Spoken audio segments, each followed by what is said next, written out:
Second Floor Sports, we have a very familiar face joining us, Ben Carlton, Matias Wallman, and of course, if you can't tell from the jersey, number 7, probably wide receiver 1 for Springfield, Frank Rossi from in the D3 Football Huddle. How you doing, Frank? We're doing good. In the D3 FB Huddle, 14 seasons. If you told me in season 1 we'd still be doing this, I would have said you're absolutely nuts. If you told me after 2 seasons we'd still be doing it, I would have said you're nuts for that matter. So we had a little shift change from Eric Wren to JB at this point, James Baker. And as you guys know, JB's just tremendous. Just like you guys say, it's a certain team chemistry that forms, and you can't do it without the other. And so I never want to see you two, have one of those epic fights where you two aren't together. Okay. Well, it's funny you mentioned that. Before you got on, we were, I don't know if I'd say legislating out some issues in our fantasy football league, but we were having a verbal disagreement about the way some things have gotten out. But that's something for the actual Second Floor Sports show. We'll get into that. Me as a commissioner. Matias is the commissioner, and I'm the voice of the people. Let's put it that way. I'll leave it at Ben tried to create a coup, and I used my commissioner powers because I told him if you guys have me running around for money to get from you guys, then I can use my powers. But has Ben ever been commissioner? Not of this league. I've been a commissioner before. I'm the founding father.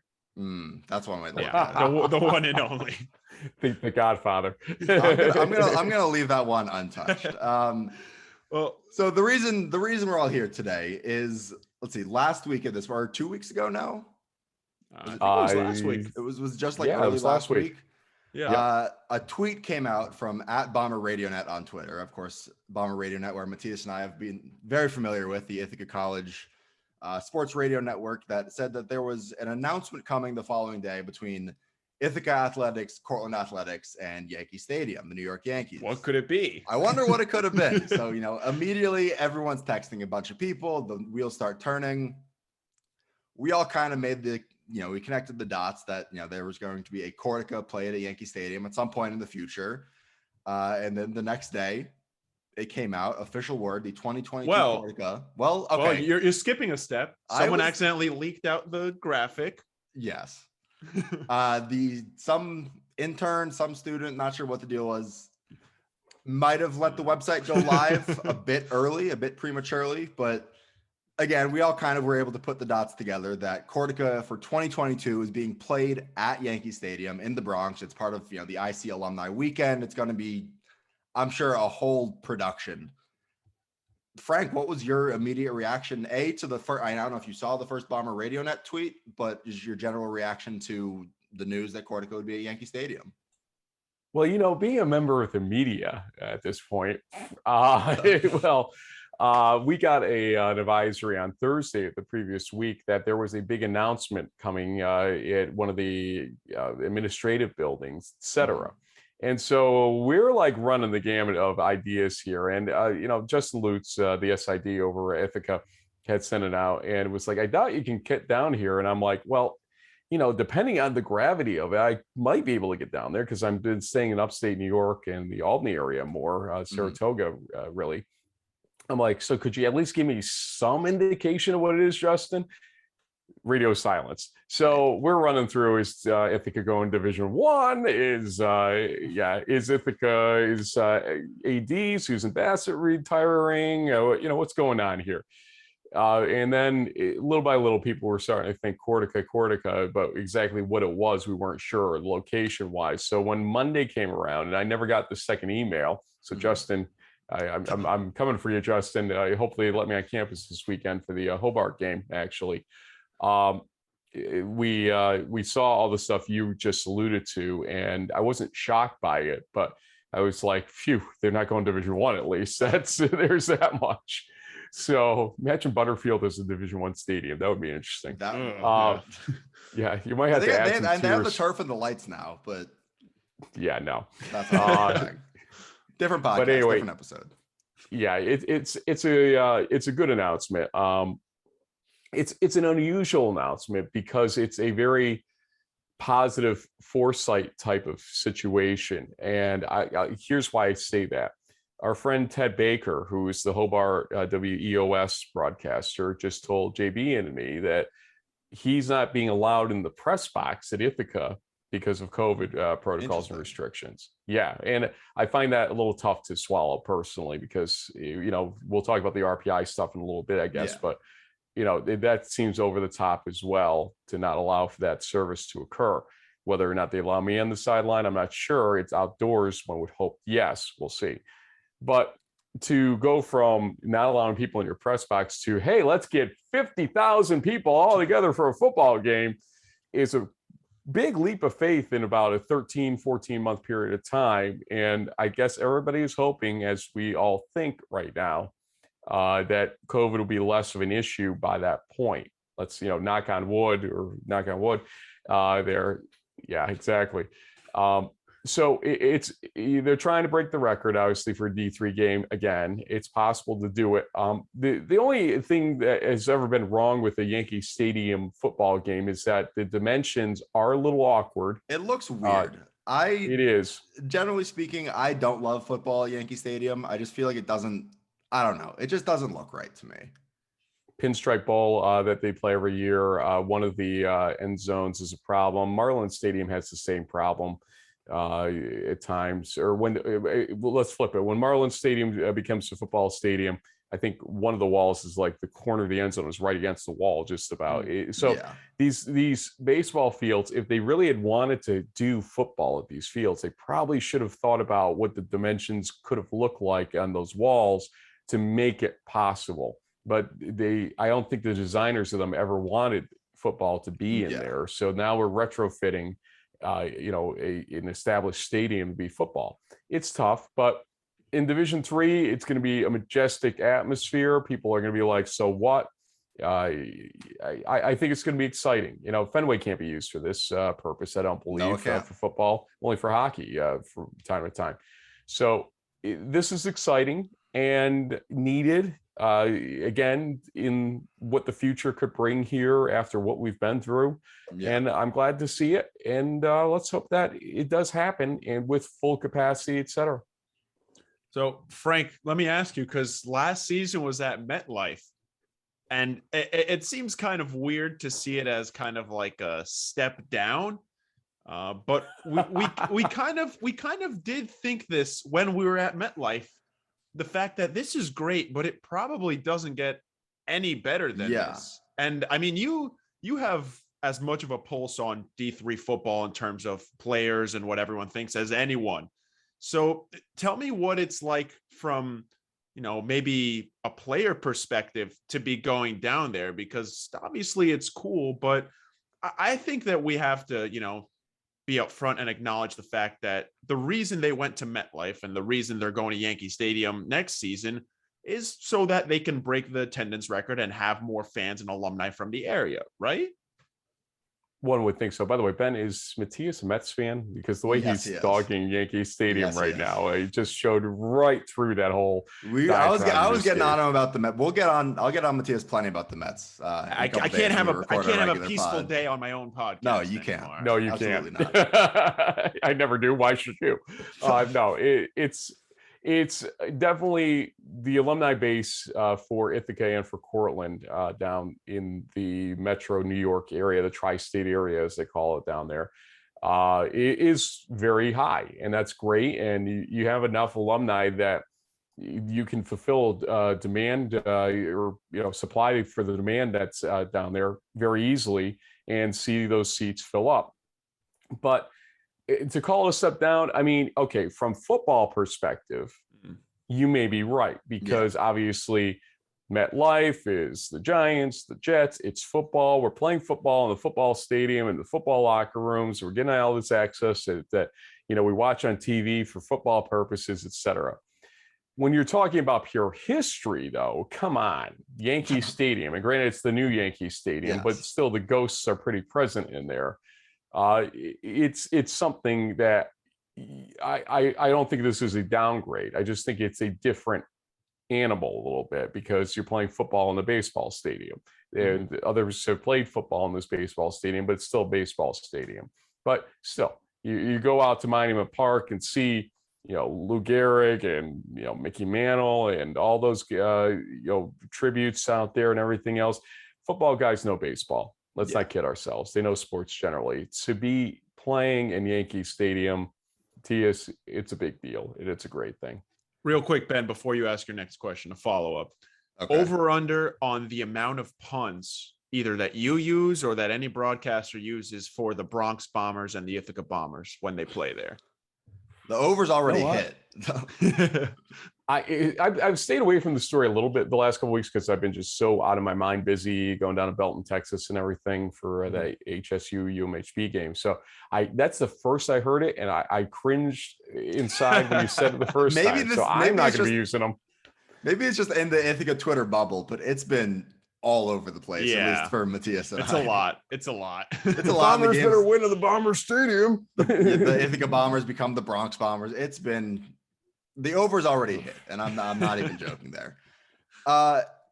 Obviously, coming out of Cortaca 2019 at MetLife, it was, really like a once in a lifetime experience, or at least it was kind of billed as like, what are two D3 schools doing playing in front of 45, 50,000 people at MetLife Stadium, setting attendance records like this?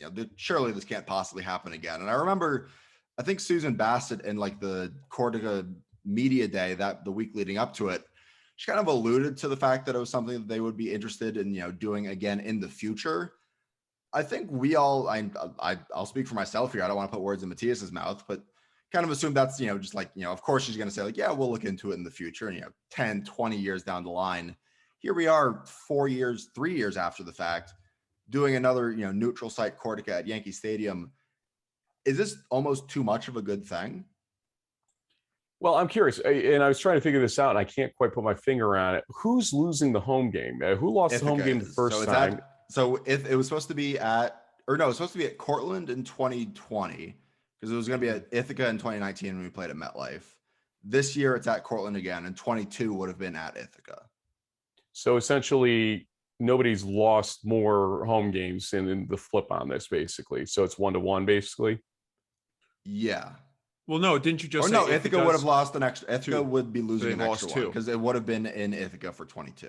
So from that perspective, I think that they've got to start working on this a little bit, because if you're going to still play home site Cortaca Jug games, then you shouldn't be robbing one team of the home site all the time just to get the neutral site games to go off the ground. I think that's something that's got to be worked on between the teams. Maybe compensation for the next year on how you stagger these things.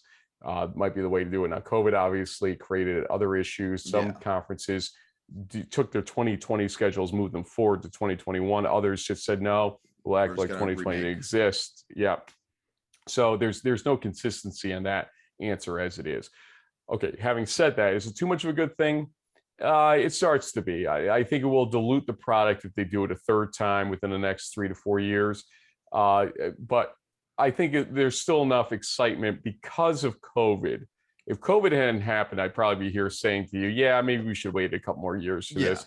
But this is one of those, hey, let's get 50,000 people together after our global pandemic made us basically, have to stay 6 feet away from each other for how long and all this other stuff. I think that's the allure to it here. And so COVID made it something I could, put my arms around at this point, and a lot of other people. Down the line, let's wait maybe every 5 years, every 6 years or something like that for this stuff, guys. I mean, one note on whether, on Ithaca losing an extra home game. Obviously, there's a ton of people that go into, creating an event like this. I think it's worth noting that two of the big names in the whole process, Mark Hudak and Bob Garone, are both Ithaca alums. So, when they're kind of, Mark and Bob are both huge and hugely instrumental in getting the game to MetLife in the first place. And obviously they were part of this whole process too. There are two Bombers who are part of national championship teams. They understand what it means to play at Cortaca at Butterfield.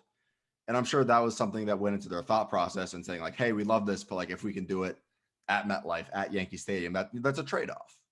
But let me ask you, let me ask you this question. You go to Cortland, you say, here, I got some good news, I got some bad news. Good news is we're going to play Yankee Stadium this game. The bad news is I need you to basically cough up one of your home games in the series. This go around, next go around, or whatever. Do you think Cortland says no to that? I mean, seriously, at that point? I will say it was funny because obviously Ben and I were never anything but ecstatic that we were going to be calling a game at MetLife Stadium, but at least not our close friends. But I definitely had conversations with people that were upset that Ithaca was losing a home game. And I will say, they were upset up until about mid-September, early October, when people really started to think, holy shit, we're going to play a football game at MetLife Stadium. And then people were like, yeah, we don't actually care about the game. Like, this is really cool that we're going. That's the funny thing, that when, like, you know, Matias and I both know, like, you know, some students at Ithaca were upset about the game not being at Cortaca. Ithaca is not exactly a very sports focused school. You know, there's the athletes, there's the people like Matias and I who cover the teams, but it's a small liberal arts school in upstate New York. Like, I wouldn't call it. You've been to regular season football games at Ithaca. It's not exactly a packed house. It's a great atmosphere for college football, but they're not filling every single seat there. So for some people to come out after the fact and be like, why are you taking the game off Ithaca's campus? I'm like, you would have been down on Hudson Street for that game, but it's fine. Well, one moment I remember is I didn't actually get to the MetLife game because I was reffing for NFL Flag. We had our Jets regional that day, not that far from MetLife. And so we're driving back from that event because it got over with while the game was going on. Right. And with the referees I was driving, I was like, yeah, right over there at MetLife right now is Ithaca versus Cortland going on. They're like, what do you mean? I'm like, yeah, Division III game. They're doing a Division III game in MetLife. And so the wow factor, at least for the general public out there, is something that exists because they're like, wow, I would never thought that would have happened. Mm-hmm. Just like, you know, the target field for Johnny's Tommy's when that was a thing, because that doesn't exist anymore, unfortunately. Thanks, Mayak. Anyway, there's a wow factor, and there's a wow factor to Yankee Stadium, but that wow factor starts to lose its steam the more you do it, and the more times you rob the same team of the home game to get it done ultimately. So there's some, I think, kinks still to work out on how this plays out in the future. If indeed Ithaca is going to lose 2 home games and not get compensation for it back somehow, but we'll see how it plays out. Let's look at the bright side on this whole thing. It's going to be a freaking Yankee Stadium, guys. Yes. Come on. It's so okay, it's well, like at the end of the day, yes, they're playing at Yankee Stadium. Yeah. Like, I'm an Ithaca alum. I'm a Yankee fan. I'm not the only one that fits both of those roles. It's going to be so much fun. I mean, I'm a Mets fan. I despise the Yankees, and it's still super cool. Like, we get it. Yeah, we get it. We suck. I've been trying to say that for years. I have one negative type question to ask you before we move on to the RPI debacle, because I'm sure you have some thoughts on that. So there was an article that came out in the Ithacan about a week before, and I wasn't related or anything, about kind of the issues that have happened with the athletics budget for Ithaca. And obviously Ithaca, like a lot of schools in 2020, went through a very rough patch in terms of money and had to lay off over 100 teachers. And it's closer to 150. Yeah. And people were very unhappy with how it happened. And now there's no president for the school, which that's 6 years. Yeah, that's a whole different story. But from your perspective, from looking holistically at D3 college athletics, do you see this as kind of a problem? I mean, football is always it's usually the sport that brings in the most money, but, you know, for the second time in 3 seasons, you're going to a huge stadium, and a lot of schools are still struggling a little bit with some money. Do you see that as kind of an issue? I don't see it as an issue per se. I think the issue is that let's take the step back and ask ourselves, how many schools are going to be able to survive ultimately? And we had said this a while back, that it wouldn't be an instantaneous reaction. We thought we'd see a little bit more carnage in June, mm-hmm. in terms of schools failing or merging or whatever. And we saw a good number. Okay, Division III football was at one point at 250 in terms of schools playing. Now we're 239. And that was because of consolidation or closure mostly. Now some teams moved, like St. Thomas. Okay, we got those. Emory and Henry, same thing. Louisiana College, I think, a third one. But others just disappeared, failed to exist. Yeah. Wesley, for instance, merges with Delaware State, and they nerfed the entire athletics program at that point. So understand that's not the end of it. Okay. Understand that for me, Hartwick is an interesting situation. Hartwick had financial issues before the pandemic started. They went to junk bond status, I think, or at least near junk bond status, or the status went down, whatever it was. Look it up. It's on the internet, folks. So it's got to be true, right? Well, it's got to be true, I think, from the publications that are publishing it on the internet, at least. Check your sources. Yes, true. But let's say that the pandemic certainly didn't help Hartwick's financial position improve at that point. And there are a lot of those schools out there, these smaller, liberal arts type schools or regional colleges that I don't know how they're going to be able to survive with the effects COVID has had and will continue to have on enrollment issues. And then there's the MITs of the world that you ask yourself, how can you charge the same tuition to all the students when you wouldn't allow 2 of the classes even on campus to use your engineering facilities, et cetera?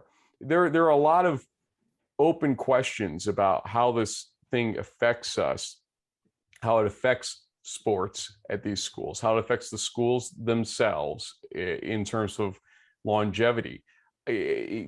Don't be surprised to hear anything, but if you're going to try to connect holding this game in the Bronx the way they're doing it, I would say that ultimately, if they're smart, they're going to be able to get a lot of sponsorships and advertising around this that are going to at least offset that. They're not going to lose money on this situation. I can almost guarantee you that. If they are, that's foolish. You shouldn't have to lose money on this. So I think it actually is a revenue positive scenario, and might be one reason why they're doing it. It might actually, they may have looked at MetLife and said, we made some good money on this because of the take we got on it and the advertising we sold around it. So let's do it again because we really need it right now. So think of it that way. Don't think of it as kind of a slap in the face to everybody else. It might actually help the school to do this. I personally didn't. And, I figured like you are that they did the numbers on this and figured that they would be able to. Yeah. It's very possible there's more people that end up going to Yankee Stadium. I was thinking the same thing, obviously without seeing the actual numbers and, the budget, the whole budget breakdown. If they had looked at the MetLife game and saw like a huge loss, I can't imagine they would be trying to do this at another venue that's probably going to be more expensive playing at Yankee Stadium than MetLife. Again, I completely spitballing here. I don't know the actual numbers, but just from, trying to put 2 and 2 together, you would assume that MetLife was a net positive for them financially. What are your costs at the end of the day? Basically a bus to get the players down and some ancillary rooms and whatnot, because I'm guessing they traveled day of, they didn't do an overnight down there, did they? They did. No, they did. They had a whole team dinner. Okay, so it's one extra overnight stay, basically. Okay, fine. But ticket sales, what were the ticket prices? They were affordable. Did they get freebies? 10, 15, I think. Yeah, so when you multiply by 40,000, I mean, that's good money. Yeah. And I don't know who got to keep what ultimately, but there's probably enough money to go around because we're not exactly going to Ruth's Chris for our meals, and we're not exactly staying at the Renaissance Hotel for our stays or the Marriott Marquis or whatever else. And so we live cheaply when we're in D3 for sports. So I have a feeling they broke even at the worst on this game when it was there. I think that's a safe assumption. Yeah. Keeping things in the Liberty League, moving on here a little bit. The RPI football situation is something that I think I'd speak for Matias here. We weren't really aware of until you would start bringing some attention to it. Mm-hmm. Correct me if I'm wrong here, but the crux of the issue is that RPI obviously is playing football, but they are not allowing families to actually be in the stadium for these games. Correct? That is correct. And I just recorded our piece for this week's Crunch Time show that we do. And so I'm pretty hot under the collar still for my 5 minutes of yelling. So I'll give you the facts first, and then I'll give you my whatever next. So RPI in the fall last year. Obviously canceled football with the rest of the division just about. There were 6 games played in the fall, mostly Midwest and Coast Guard versus Merchant Marine. That was it. So their philosophy was to have some of the student body back on campus, but not all of the student body. Okay. And they were going to create a bubble for the people that were on campus. So great. You would think that when gyms were allowed to open in the state of New York, that they would have opened their internal gym, for instance, on campus. Right. They didn't. And so football players that wanted to stay, in shape and everything else, strength and conditioning, they were forced to go off campus to gyms. So you guys, you're very smart guys. Yeah, exactly. Exactly. So wait a minute. Okay, how does that work? So, okay, let's fast forward now. We get through this fall, winter, spring, whatever. Go back. All 4 classes are back on campus. And presumably they're doing a whole testing regimen, and they're doing the bubble as with a whole bunch of policies. So my first sign of things still being a little bit awkward is when I reached out to Coach Isernia at RPI to say, hey, I want to do some preseason, interviews with a couple players and you for our preseason show series that we did. We tried to cover, each of the regions in our shows. And Region 2 is what they're in now. Instead of just calling it, the Mid-Atlantic or something, we just call it Region 2. That's great. Who got paid big money for that at the NCAA? So he's like, well, do you know what the rules are right now? He calls me up. He's like, I can't have you on campus. So literally, we held interviews.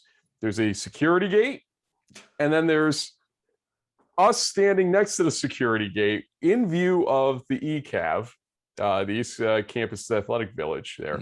It's the stadium. And doing interviews right there, right off campus, quote unquote. So again, it's like you weren't on campus. You weren't breaking any rules. I wasn't on campus, but apparently there was this force field such that if I stepped on campus, I would have been shocked to death or something like that. Vaporized on the spot. Just have snipers just waiting. Dr. Jackson's ready to throw something at me. I don't know what's going on there. So, okay. Then I'm like, Coach, I kind of want to come on campus. It was 9/11. I needed to be local. So I wanted to cover the Stevenson RPI game. Pretty good game on paper. MAC team coming in against RPI. RPI used to get kind of dug at for having, a bad out of conference schedule in the old days. And here's a real upgrade. They were playing Montclair one week, Stevenson the next week. He's like, well, I'm not sure if they're going to allow you to cover the game. Well, they did. Probably the biggest mistake they ever made. They wanted this policy. So I walk in there. I first have to park in the same zone where I did those interviews, actually. And I had to walk where the scoreboard is. They had a gate. That was my entry point. And as I'm walking up there, it's 9/11. Dr. Jackson's on the field doing a tribute to 9/11 to an empty stadium. The players only are there. That's it. Okay. Your student body is not going to wake up any earlier than they have to on a Saturday to come to a football game. That was basically a noon kickoff or something like that. Presumably, yeah. So, yeah. So I go over there and I go over to the right sideline, the RPI sideline, start shooting some Twitter video and whatnot that we always do. And I see a group on this grassy hill area way up in the upper right. And I'm like, injured players on the sideline. I'm like, let me guess. Those are your families up there. He's like, yeah, it is.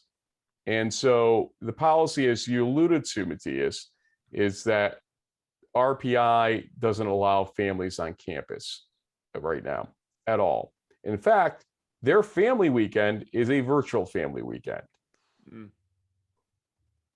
Think about that for a second. Did I see correctly that on your Twitter that like the families had to like go to the bathroom in the woods this past weekend? So I went up during halftime, drove around to the area where they were, and I got one. Annie Cohen was her name. She works at Wellesley, and her son's on the team. And great interview at halftime I had with her. And she actually, in that interview, thanked RPI for at least allowing them to use the facilities for bathroom purposes. I think they were allowing them into ECAF bathroom somehow, or porta john. I'm not exactly sure what. Didn't really think to ask about, the bodily functions where they were doing them. Not quite the point of your interview. Yeah, really. But she did say that. So we've tweeted all this stuff out, and sure enough, RPI takes away all access to bathroom facilities to these families in the next home game, because there was a WPI game in between where WPI let the their families onto the campus, the RPI families onto the campus. They had some restrictions and rules, but they at least got to watch their kids play within proximity of the field, which is what we would hope that RPI would allow to happen here. So, and this isn't really, you're not seeing the football game very well from where they are. Let me be honest with you. Right. We're talking nosebleed seats at Michigan's big house. Okay. That's where we're going with this. So yeah, RPI is obviously listening and watching what we're saying. And somebody didn't like the fact that they had allowed the bathrooms to be used. And there we are. So there's your facts. And now my opinion. Lay it on us. The floor is yours. I talked to a father of an RPI football player last week by phone for a good 45 minutes. And he told me, not for nothing, but after that game that you attended, me and about 7 other families I know were in the recovery room, which is a sports bar, locally chain. Great name. All also. eating, drinking, doing everything possible there. And obviously without masks, because you don't wear masks while you eat and drink.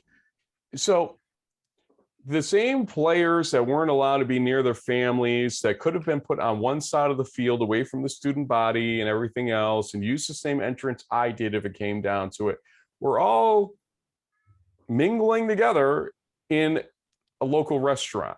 Again, if you're attempting to create a bubble, where's the bubble? Yeah, it's not there. Their stadium seats over 5,000 people. You're talking about families that total, if you say 100-ish football players times maximum 4 family members. Let's say every single football player brings mom, dad, and both siblings to the game. Like 400. You could socially distance any way you want. They volunteer to wear masks if need be. They volunteer to buy season tickets so you could assign them seats in a way that you were ensuring social distancing.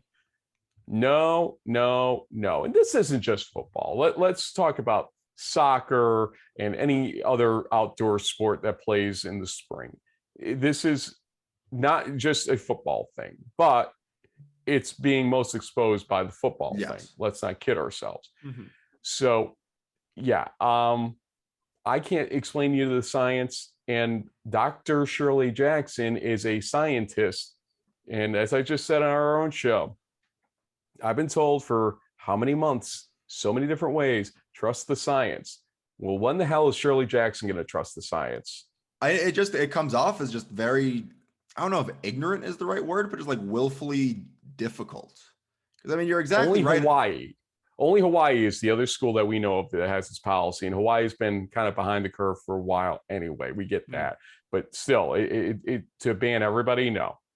It just doesn't make a whole lot of sense. It's like what you said about, all right, let's say every single RPI engineer brings their 4 members of their family to a football game, which we all know is not normally the case. Maybe, if you've got people in the area, sure, you bring your family, but you're talking about max 400 people coming to the game to support, your brothers and your family.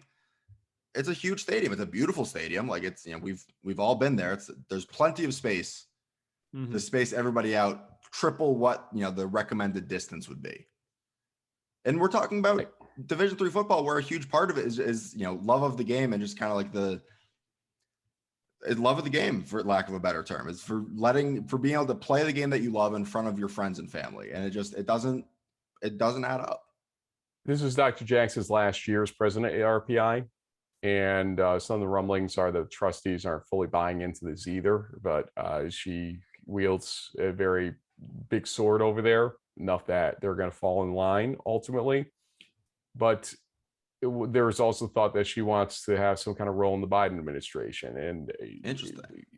But the thing to me is that even the Biden administration doesn't agree with this. Okay, the CDC, et cetera, don't agree with the idea that being outdoors, socially distanced, you're safe, or at least as safe as you're going to be. Add a mask to the equation if you really need to, just to feel even safer.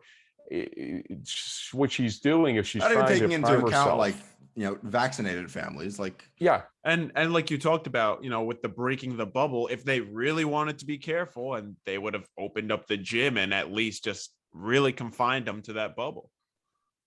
Also, why are we still doing a bubble in a Division III program? I mean, how many Division III programs are doing a bubble? None. That's the thing. They're the only ones. Now, I believe the gym's back open, at least, so at least they're keeping them on campus in that way. But you know, that was when we thought it was a contact disease and didn't think it was just a fully respiratory disease. It's a respiratory disease, folks. Okay. Yeah. Yes. Germs from your mouth can get onto things and you can cross pollinate and all that stuff. But they realized that the quantity needed to become infected is more through this than through touch. Okay. At the end. So now that we've learned that and accept that, what changes are you making at that point related to that? Now, to open the gym would be a great thing by them, and I believe that's true. They did, but in the stadium, what are these parents going to do that is going to create an issue? Let's put them on the opponent's side of the stadium. Okay, so you've kept them away from the student body that way. Put up ropes so they can't get to the students on the field after the game, but even though they're going to be together afterward anyway. You're stupid if you think they're not going to go see their families and talk to their kids face to face. They're there, But if you want to have the feeling that you've created safety and you want to rope out the thing or fence it in somehow, you go ahead and do that. Yeah, go ahead. And then we'll make fun of you for that too. But at the same time, at least you feel better for yourself, because that's all this is. This is her feeling better about herself for some reason. And I can't put my finger on exactly what it is, because again, if it's for a position in the Biden administration, I'm going to be down there testifying. I'm calling Elise Stefanik here in my district to say, get me on the list of people to testify against her for this, because she has no common sense.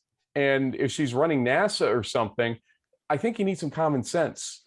Yeah. I'm sorry to tell you. Big step this up. Isn't common sense anymore. I'll ask and you. So, Continue. No, I was just going to say, and so if we're really looking at why or who is controlling these decisions and everything else, when it comes to one person making a decision, unless your name's Tony Fauci, I'm really not impressed by it at this point. And even he, you know, I have my feelings about him, but yeah, I'll give him the benefit of the doubt. Fauci, he knows a lot, says a lot, and everything else. I'm not listening to Dr. Shirley Jackson to give me ideas about COVID when nobody else agrees with her at this point. Nobody. Go ahead. Yeah, like you said, the science isn't really there. I think I'll ask you one last follow-up question, because I think Ben and I have a burning last question for this interview. But on this RPI topic, I mean, do you see this affecting the program in the future in terms of players maybe not wanting to go there in the future, or players looking to transfer? Because RPI, as we've learned over the last couple of seasons, is a pretty strong program. You know, none of the three of us have played football, I don't believe, or at least not at this level. Matias and I were on a very competitive flag football team at Ithaca. I'll have you know. Competitive, maybe not. It's a strong word. You guys are competitive in your own right. I mean, if you're getting into fights over fantasy football, I know what you guys are. But at the same time, we don't understand the feeling of that brotherhood necessarily. I was in fraternity. I don't know if you guys were Ithaca or not, but at Union I was. And so I at least had that feeling of it. So these guys on this football team, they're a brotherhood, and it is tough to break that bond once you're there. However, from what I understand, especially the freshmen and the super freshmen, if you want to call, you know, the ones that were there but still have all 4 years left, are really beginning to run into doubts about whether they want to stick around. The one bright light is that she's not going to be there after this year, at this school year for them. But you never know what you're going to get next necessarily. Yeah, that brings up a whole other bag of questions where it's like, well, who's who's taking over? Ithaca's in a very similar, essentially in the same spot right now. They have no president. It's like, well, okay, it's not Dr. Jackson anymore, but who's it going to be? Yeah, and so there is that self-doubt running through that avenue of mindset of and questioning and whatnot. So the answer is right now, no, it is not affecting them in the student body sense, in enrollment sense, but it is going to if it doesn't change soon. And this is why we keep clamoring about it. We could just say this is a lost cause this season, and we're not going to fight for this anymore. But nobody wants to see RPI players. Some of the people that are the most vocal about it are union people. Okay. Union RPI is a huge rivalry, as you guys know. It's not Ithaca Cortland necessarily, but it's up there and it's played the same weekend. And talk to Jeff Behrman. He's like, I feel so horrible for Ralph Isernia right now because this is bull. There is just no explaining this, and to treat those families that way. Some of the union parents have been the ones that have been the most vocal on my Twitter posts about, I can't even believe they would do this to them. We stand with you on this one. Yeah. So the whole idea here is that nobody wants to see negatively affect RPI, even if you hate them from the rivalry standpoint. You want to see them lose on the football field for the right reasons. You don't want to see them lose because their president didn't know enough to allow folks on the visiting side of the stadium using a discrete entry point and making sure they're socially distanced during the game with masks on. I mean, that's what the policy could be, and not affect a damn thing in this, and open up some porta johns somewhere for them on the field level or near field level if they needed them. That's it. And we're done. We're done. That's all you got to do. And rinse and repeat for baseball and or soccer or whatever else you've got going on right now. That's it. Is it really that tough? Is it going to cost you that money? Well, if you sell season tickets to them, they're going to pay for something there. So at least it washes. Yeah. It's funny you mentioned, wanting to see a certain team in that Union RPI rivalry want to lose on the football field, because that leads us to our final question of our conversation here. I'll say that we would like both teams to lose if possible. Yes, but, ideally. Yeah. November 6th. Oh, that's a really interesting hat you got there, Frank. November 6th, Ithaca versus Union. It's the last regular season week for the Liberty League. It's before Cortaca, before the Dutchman Shoes game. Wow. Did not think I should have done this earlier. Hold on. We stand with RPI, and that's my way of saying it here. And Coach Isernia sent this to me, didn't think I'd wear it. And I certainly didn't think I'd see you wearing an RPI visor today. Not on week 11, I won't be. That's for sure. No, but okay. What I'm getting back at to your question. Ithaca and Union have played a couple really, really close games the last handful of years. That in 2019, the game at Butterfield was essentially the Liberty League championship game. Union, unfortunately, did come out on the right side of that one. I believe IK Iribor popped off like a 40-something yard run. On a hold. Of course, it was clearly a hold. Clearly a hold. I will say, Frank, you're no longer allowed back on the Ithaca campus following that game, but that's neither here nor there. The question here is a two-part question. A, do you see that being the Liberty League Conference Championship game again, de facto conference championship game? It's we got a four-way race going on right now. Yes. This is a conference that very well could deserve a Pool C bid, except they may beat themselves up so much that we may end up out of that position where everybody has a loss or two losses, and then we lose the chance of that Pool C bid. So the answer is I don't know, because Union RPI the next week could just as easily be the next de facto championship game. Okay, so there is a lot of football to be played between these four teams. And hey, throw in St. Lawrence. St. Lawrence isn't going to roll over and play dead. Rochester looks like a better team and almost took it to Case West Reserve, which never happens. Okay, and Buffalo State, they're struggling out there. I'm not going to lie about that, but you've got some interesting football to be played. So I can't say for sure November 6th is going to be the de facto Liberty League championship this go around, because I don't think it will be. Regardless of if it's the conference championship game or not, the follow-up question there is how many points is Ithaca going to win by? Wow. Do you Matias, treat all your guests like this? only the ones that went to Union. Matias and I have a saying that our friends have taken up to bombers by 50, and I think that's a pretty fair line. Yeah. Look, Union had their scare against Springfield a couple of games ago, in all seriousness. And although they let Utica stick around for a little while in the game on Saturday, it was 14-9 until the fourth quarter. So it's one of those situations where I thought Union would be rolling over teams a little bit better than they are. Now they've had injuries. In fact, that Springfield game, Erebor and Ross both were either injured or during the game got injured. I think Erebor may have during the game got tweaked. But Ross was in street clothes.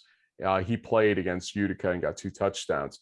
Of course. So my thought here is that they are still growing as a team, but they better grow pretty fast because the stakes are going to start to get pretty high here really fast.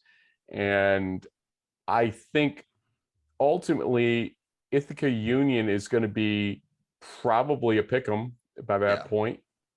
Now, the rankings are beginning to reflect that fact. I think where Union's at, I'm looking right now. Union's 13? at 12. Ithaca's at 17. So little by little, the rankings are starting to prove that. Now, let me tell you also, though, that Hobart is just off my ballot right now. They're probably number 27. My 24 through 27. They're 21 on the official ballot right now. Yeah. So here's my ballot is RPI at 24, Salve Regina at 25, because they're still undefeated and took it to Rowan in the second half the other day. 26 is Merchant Marine Academy because they are rolling over teams right now in a way that you don't expect the Merchant Marine team to do it. And 27 is Hobart. And so we've got 4 teams in the conference that are within reach of being in a top 25 scenario. That never happens here. But you can see Union Ithaca at least is consolidating enough little by little each week that they're going to be a pick 'em if they continue to win up to that point. And I can't say to you, yeah, Union's going to win this game by 30 or something like that. I wouldn't be honest with you. And that hasn't been the way that this the game. Union games have gone in the last handful of years. They've been competitive, close football games, and that's a win for everybody involved at the end of the day. It's just quality end of season football. It's awesome. Absolutely. Now, I think it's interesting that Liberty League was one of those leagues that deleted 2020 completely. So we end up with at Ithaca 2 games in a row between the 2 teams. And I think that was a mistake. Honestly, we should have just said, okay, we'll move the 2020 slate to 2021 and just move everything off by 1 year that way. I wish they would have made that move so that at least people wouldn't be complaining. RPI ends up with 6 home games that way, which obviously don't become much of a home the way that's played out. Yeah. But anyway, you get the point. So Union, I think, wins. Personally, I think they do have the experience compared to Ithaca, and that's a big deal here. That is definitely a big story. But at the same time, any given Saturday, guys, I get it. Any given Saturday. Springfield looked like they didn't belong in the same caliber going into that game, and they almost pulled it off. So any given Saturday right there. All right, Franco, I know you're a busy guy and you probably have to go yell at a bunch of other people, so we'll let you go, but we appreciate you hopping on. He's Frank Rossi from In the D3 FB Huddle. You can find him on Facebook, on Twitter, basically any social media. If you're looking for D3 football coverage, there's only one place to go, and it's there. And Frank, we always appreciate you hopping on the show. Well, D3football.com might complain about that, but I mean, I appreciate that plug at the end of the day. Hey, we're friendly with them too. We're friendly with them too, so we don't want to get in trouble. But we got Pat Coleman and company. We got to bring up D3 football when we can. Yeah. Yes. No, you guys do a great job. I'm glad to see you guys doing content again. And let's grab a bite to eat when you come visit Matias in New York sometime, Ben. And I'll come down and we can talk about your fantasy football woes. And maybe I can mediate for the right price for you guys. Okay. They're not woes for me. The way this season is going, it might have to happen. We have the same record, Matias. Don't give me that. Yeah. Now last season we didn't. Oh boy, Frank. Thank you so much for coming on. Thank you, guys.